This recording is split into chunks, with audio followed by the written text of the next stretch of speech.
6 years ago, I built this deck with my own hands, and today we're tearing it down. This is the first step to a much bigger project we're adding onto the house, and I'm going to document the whole thing. My name's Pete. Thanks for coming along with the journey, and let's get started. We have a ton of great memories out on the deck with family and friends, and we're definitely going to miss it, but it's the best direction to add space to our new home, so we are going to do it. First screw. We'll go through the process of taking down an entire deck, from the railing to the decking, joists, beams, posts, and then footings. This cable railing was built from scratch by welding the posts out of steel, and in all honesty, everything's held up great. The posts did fade though, because when I built it during COVID in 2020, it was going to take a couple months to get them powder coated, so I just spray painted them. Check out the link in the description for the full railing build. The stainless steel cabling and hardware was all super cheap on Amazon, and it looks like the day I bought it. First two sides are done, we just got this last one. We'll reel these up and store them in the garage. Not too bad, they all condense down pretty nicely. Now we just gotta take the bolts off and pull out this bad boy.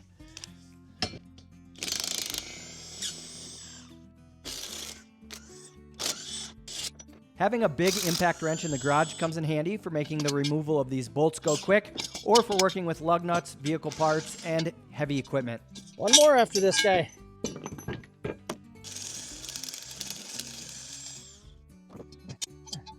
We're using pallets to store a lot of materials as they come off, since we'll reuse as much of everything as we can. That evening, my wife and I removed the decorative fascia boards around the perimeter, which are cedar 1x12 boards.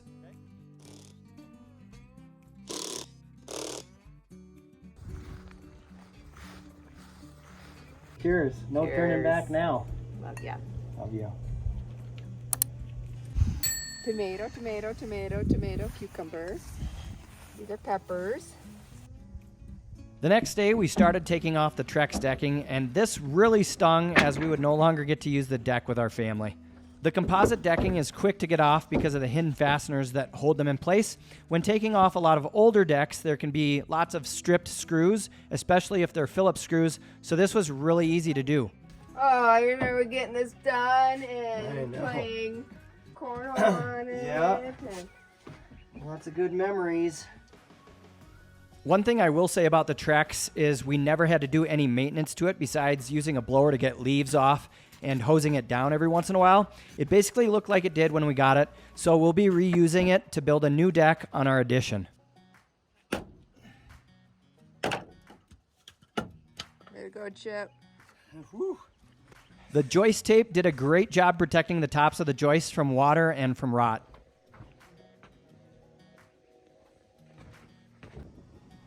We removed hundreds of nails and screws from the joist hangers, hurricane clips, and blocking, and then pulled off and de-nailed each joist so we could stack and store them later.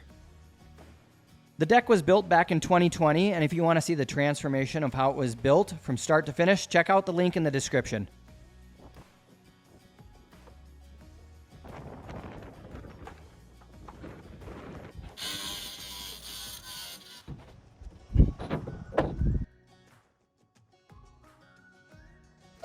After the joists, I took down each of the beams that supported those joists and tied together the posts.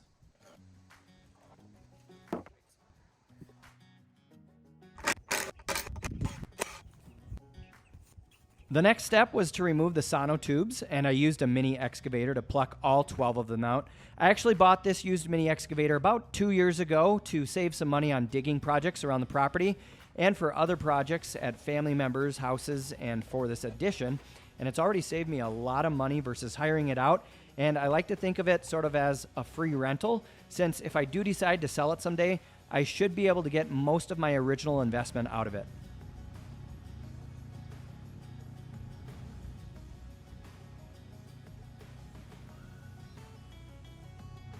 We got some 12-inch Sono tubes, about 4 feet in length.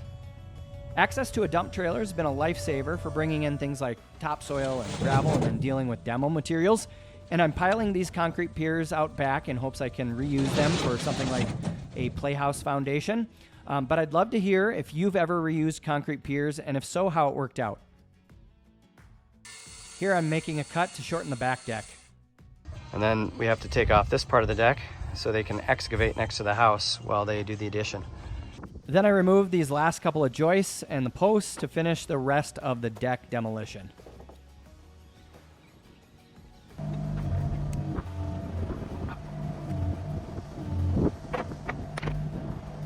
All right, well, we got a lot done this weekend and took off this whole corner deck and then the whole north side deck. Put this temporary safety rail up for the kids. We have a lot of lumber to put on pallets and figure out what to do with while we store it so we can reuse it later. The wind and rain are just coming in, so we're done for the day. The new addition's going to attach to this side, and then the entryway is actually going to be where this front patio is. So unfortunately, this whole covered patio needs to come off. We got a lot of boards to store, so I built a large pallet for them, and we'll be able to reuse these joists again after they're done being stored, but we'll stack them on here and should be able to move them around with the skid loader.